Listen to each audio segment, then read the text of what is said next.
strike and strike and strike and strike and strike and strike and strike and strike and strike and strike until you have victory. For every enemy that is aligned against you, let there be that we would strike the ground, for you will give us victory, God. I hear a sound. I had hieroglyphics in my room, woke me up almost nightly for about a month. And I'm Really? Exact alignment will happen in 2026 at Easter. What will happen? The star will, the alignment she told me about, that the Star of Regulus would be on the horizon in front of the Sphinx. That's the crucifixion.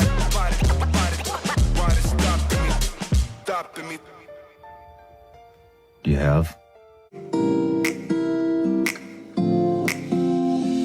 Fly me to the moon, let me play among the stars. Hello everybody, welcome back to my channel. I do not have a microphone today, it fell and I need to order a new one, but I figured the iPhone quality mic should be good enough for this. I just want to say thank you to everyone who's a new subscriber, maybe you're new to the channel. If you could like and subscribe, even just the like, I'd be super happy with it. It really helps with the algorithm.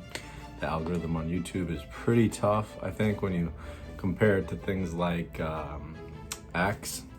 Feel free to follow me on X. And speaking of X, that's how I'll just kind of transition into this video.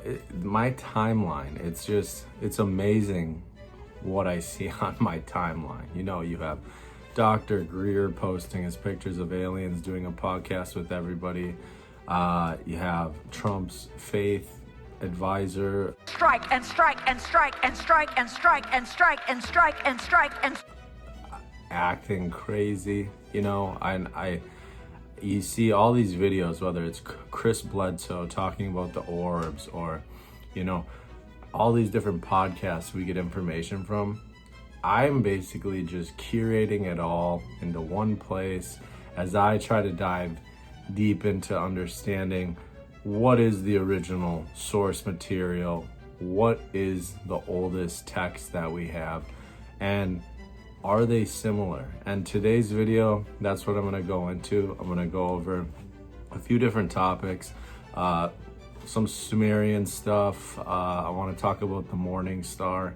There's just a lot of things. When I'm looking at one topic, I will have like 15 tabs open because I'll read something that's interesting and I'll go off on a totally different thing. And that's kind of how these videos are put together. As far as, you know, my last couple of videos, they've been a discussion more towards Amon Hillman. Amon Hillman is something I'm going to bring up in this video also, because it's just what he's talking about is so relevant when you look at the big picture of everything. So looking at all these texts and stuff as over the last year, you know, I think a big just thing that happens with all these texts is ancient texts seem to be exaggerated. And you know, when I was diving in just to the Bible myself, the story of Noah is when they lost me, unfortunately, with just wanting to just truly believe it all is real. Because from my understanding, you might look at different types of Christians. Young Earth Creationist was one that popped up when I searched who takes Noah's ages, the descendants of Noah's, all the ages they use in the Bible. I understand that a lot of people will say this is just kind of a symbolic thing, but there's a group of Christians that believe this is actually how old these people were. And you can go back just, you know, to Sumerian, where they have that list of kings and their reign. You know, maybe that's just a symbolic reign of that person, but the numbers are so great. You'd have to logically think, okay, these numbers are exaggerated to make it more appealing of a story, more dramatic. And I think that's something important with all these texts over time. You know, even if you go back to, you know, like 330,000 years ago, when they found basically human remains, not quite us, Homo nalandi, I think that's how you say it, Nalandi, I don't know. Anyways, I will say these specific humans, the depictions of what cavemen were, that it wasn't really accurate. These people had, rituals, they had burial practices. The bones that are found are placed in certain ways, in a ritualistic way.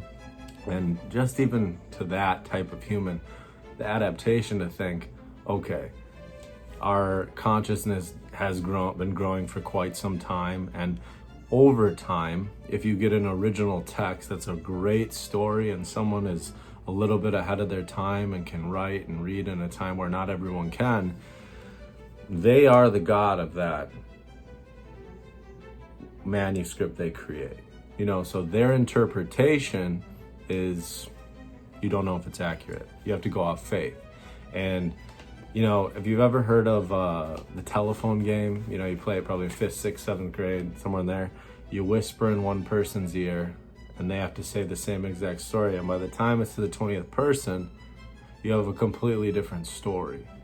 I think a little bit of the telephone game over time, even when you go back to Sumerian text, is what we're seeing. The whole reason I even was gonna make this video was because I wanted to find out who the oldest doctor ever was. And that's where, Amon Hillman and his podcast gave me a lot more interest in looking at medical texts. Have you ever seen the show The Nick, about the Knickerbocker? It's a fake hospital, I believe. But it talks about just medicine in that period of time and how crazy it was. And these doctors at the time they had full authority to kind of do what they want. And I think if you look back even to, the oldest doctor, it came up to a guy named Imhotep in Egypt. Okay, so this is what I found to be the oldest doctor from what I looked up.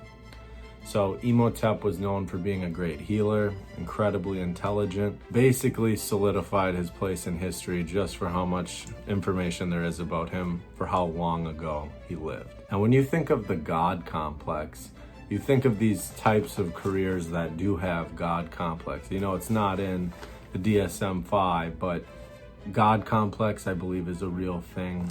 People, what's that one prison thing? It's like Stanford maybe did it, the prison experience, where they had to shut it down super quick because people became so abusive so quick.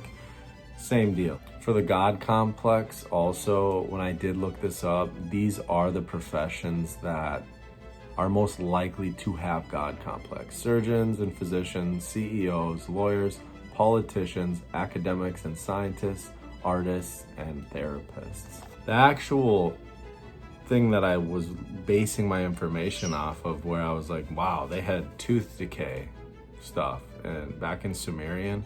And I looked this up. I watched a couple, not podcasts, but lectures from Irving Finkel. He works for the British Museum, expert in Sumerian, and he really goes deep into how before Imhotep, I don't think he says this, but before that period where there's an actual doctor documented, it was magic and witchcraft. And I just think it's very relevant to just the progression of humans to what it is today. You look at that faith ambassador, probably the pretty high position. It's the president of the United States electing someone to be a faith ambassador, and she acts like this. I don't know how genuine that is. I could never put myself in that position where I would act like that, reading something I'm trying to convince people to believe in. So I think the way things are written over time, people definitely fit to make their own narrative look the best. And that was one of the other things I talked about in my last video, was how Christians, there's so many different kinds of them. Which ones are right, And as I was looking at information just on, when I was listening to Irving Finkel, he talks so much about, in this one, it was a full hour on just the Iraqi coracle, okay? And how that is what Noah's Ark is based off of. Really interesting stuff. They show the measurements. The British Museum and Finkel actually created a life-size coracle that was the measurements based off the Sumerian text, and they made it life-size. And when I watched this, it made me really realize the old story of, you know, Noah bringing animals in 2 by 2. It's like, how would you fit everything in there? But Finkel made a good point, and to say, at the time, it was like the animals that were around in that period. And another thing to tie into just the symbolic nature of all these texts, even to just how old the descendants of Noah are, and then the Sumerian kings. Those numbers are not practical for people like you and me. I have my notes here, so I'm just making sure I try to hit things in a somewhat chronological order and not go off on too many tangents.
The peak cultural and political power of Sumer early dynastic period directly overlaps within the early dynastic period of the Old Kingdom of Egypt also.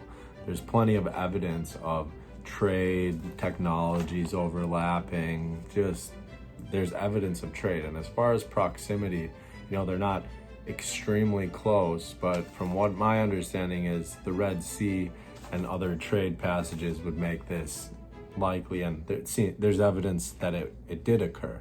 So the overlap in all these different cultures, even from Sumerian up to Egyptian, the Akkadians in there, and then what we find today, when I look at that, when I actually look at when the Old Testament was written and all the chapters in there were written, then look at the New Testament and think these are just new people with new motives to write different things.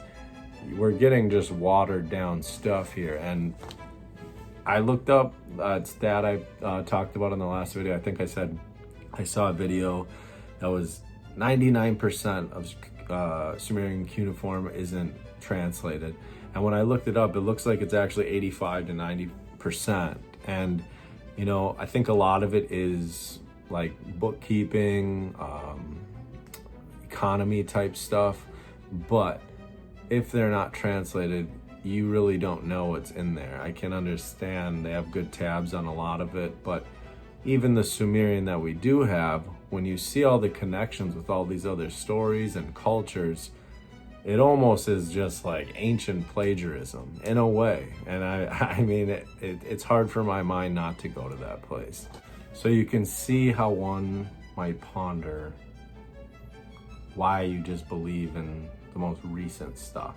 There's just so many different ideas. I just truly think curation is needed. And from my understanding now, after looking at all this stuff, the Bible is just a curation of different periods of time put into one book. And the flood similarities are, really interesting through a ton of different religions and points of time throughout history.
just thinking about how old the earth really is, and even to those findings in Peru. Joe Rogan recently talked about those aliens that were found in Peru. But these x-rays are so compelling that if they are legitimate x-rays, if someone really did just piece this together with a bunch of random bones, what a fantastic job they did, because it doesn't look awkward at all. It looks real. The thing about them that looks the fakest is just a photograph of the bodies themselves. Everything else looks fucking pretty legit. Right, if the x-rays are real. Yes. And this is part of the problem. But the x-rays that they show, that they say are real, God, they look so cool. You think of that, the Homo nalandi, all these different types of bones and skeletons that are found through history. When you look at the timeline of the Bible and all the scriptures and even just Sumerian texts, whatever you want to look at, even to today, people writing things now, the whole picture of it, it doesn't really make sense. I think history just often more rhymes than repeats, you know. That's a very true statement. I hear it a lot, and I think it's very true when you think about all these different flood stories, all the different thoughts of it. Think of that telephone game that I mentioned before.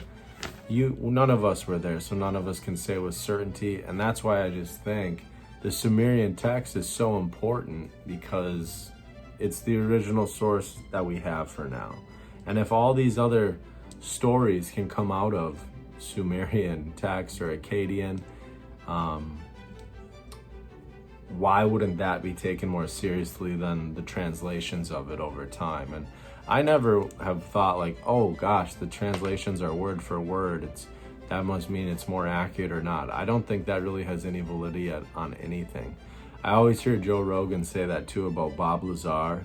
He's never changed his story after so many years. It's like, why would you change this story if that's the one that's working, or that's the one you just want to be true, believe to be true? I think it's more interesting when there's differences, but some similarities in them. And that's what you see with Sumerian, Akkadian, even to Egyptian, going all the way down to what we have today. It seems like the watering down after Egypt, like Imhotep, like I mentioned before, the watering down after that part, and I'm not talking just about the erosion of the Sphinx, I'm saying like mankind got more stupid after that period. And I think something very easy to talk about too is just how many videos there are on how they couldn't move the structures, they couldn't move these stones. There obviously was some sort of technology, and not saying like lasers and like flying saucers, not even saying that. There had to have been a decline in how we were efficient in that period building something like that. If that was the case, you know, it's all hypothetical. No one knows, no one was there, and you can get all these crazy stories. When you think of Zecharia Sitchin, he made that into a complete crazy story that has some validity in some sense when you think of why are humans obsessed with gold? You know, like why? I've sold gold for 5-6 years on and off. I've sold millions of dollars in gold. I'm well versed in gold, and you know, even when I'm recommending what people should buy or not, at the end of the day, I'm thinking, yes, it has value. It's held its value. There's specific things gold is used for, but you know, I'd rather just put it in crypto at this point of the kind of world we're living in. You know what I'm saying? I don't know why there's been such a fascination with gold. Even if you think back to King Croesus. King Croesus was in charge of basically the first struck gold coinage, and you know, he was known for wealth. There's a great story of the Midas touch, if you want to look it up, with King Croesus. That could be a whole video in itself, but even with that, it's a story that has a lesson that might have a little truth to it, but it isn't all there. I had made a video on a guy named Pliny the Younger. In the video, I mispronounced his name. I never heard it on video until I made this one. And I'm not a scholar, I'm an idiot. And anyways, I think why I want to bring him up today is another reason that I can bring up Amon Hillman also, and probably something that really kicked off for me digging deeper into this stuff. And if you go watch my video, I explain it. I'll explain it more in detail there. It's already done. But you know, this was someone living in a time where he was having first interactions with Christians. I think the period between before Christ, the 100 years, and the 100 years after, before and after, are really interesting. And that's why the Herculaneum scrolls to me are really interesting. But quick note, cliff notes on it, you know, his interactions with Christians, I would say he saw them almost like as if people saw hippies in a way, you know, like they're doing weird rituals, they're believing in this. And when you look at what his religion probably was at the time, what his beliefs were, you could see why they'd be like, what the hell are these people doing? So go check that video out if you're interested. Sorry that I mispronounced his name. Pliny. I don't know. I never had heard the word until I looked him up again today. And Pliny the Elder, I thought there was an interesting piece in here that I looked up that said he didn't have any direct crossing paths of Christians necessarily, but he did have a writing in one of his books. I don't know if it was a book, but it was called like Naturalis or something like that. And I'm trying to think what it said. I can't remember the word, but it reminded me of Nazareth for some reason, but he called them certain ways. And there's people that actually were debating this online saying those were Christians he actually came across or they were not, like early on. And you look at the births and the deaths of Pliny the Younger and Elder, they're in that time frame. And one of the last things I want to touch on here is, you know, the Morning Star. In that interview with, you know, Bob Larson and Amon, he brought up the Morning Star in that, and you know, I've been hearing about the Morning Star a lot more lately. I think this video of Chris Bledsoe, Exact alignment will happen in 2026 at Easter. What will happen? The star will, the alignment she told me about, that the Star of Regulus would be on the horizon in front of the Sphinx. At that moment, there'd be a new knowledge. Well, I had no idea if this was even possible, you know, but these astronomers run it through the machines and it comes out that that star is going to come up on the horizon in Easter of 2026. And from that point forward, they started remote viewing the state. Government did. And now you hear it all over TV. 2026, that's the big date. 2027, that year, something's going to happen. Armageddon, you hear it all over, you know, you hear it on TV. he is someone who is calling orbs and he's filming them, and it's a real thing that's happening. That in itself is incredible, I think, just that this guy's interacting with things. But this guy says here, you know, Jesus is coming on 2026. And I think the way he describes, you know, how it aligns, and you think of the Morning Star from what I've been researching on it, literally just actually actively looking it up and not fully understanding it still because I'm not a scholar, I guess. It made me really think of that scene in Indiana Jones where he puts the staff in the ground and the light comes through and it shows him, you know, it gives him like an opening into where the Ark of the Covenant is. And that symbolic video, scene in Indiana Jones, it made me think, is that the Morning Star? And I literally typed it into Grok, and this is what Grok said.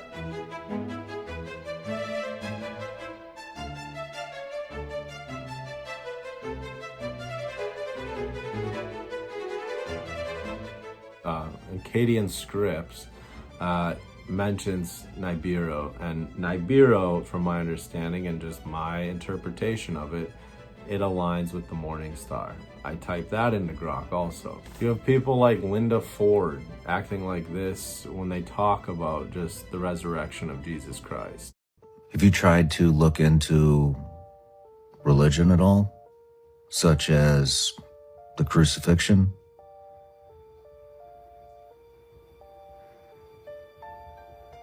Do you have? Do you not want to talk about that?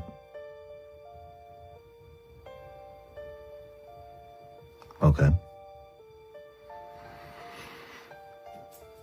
Do you want to talk about, you had mentioned you had had a UFO experience. Yeah, but I was 13 years old. The Enuma Elish will mention it also. There's a lot of different theories out there. And, you know, with Chris Bledsoe, I think on my conspiratorial hat, Project Bluebeam, for those of you who aren't familiar, you know, it's a fake alien invasion. And I really do believe technology that we get access to, they've had for 20 to 35 years before we start getting access to it. So that in itself, like, just to look both ways on this, whether you want to think Jesus is coming at that period, you think aliens are coming at that time. I think there's a real tie to these people who were doctors and really could heal. They were seen as authority through time. Like, you can go back to points in history where barbers were seen to have where people brought people to the barbers for medical advice.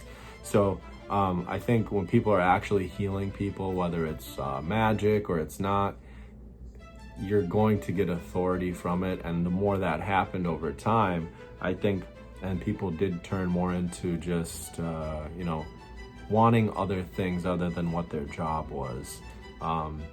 They had other narratives, they had other intentions to what they're actually doing that made all these texts into what they are today. And they've changed over time. I always thought it was interesting that, like, why would you not, you know, follow the exact word of that Bible if it's true?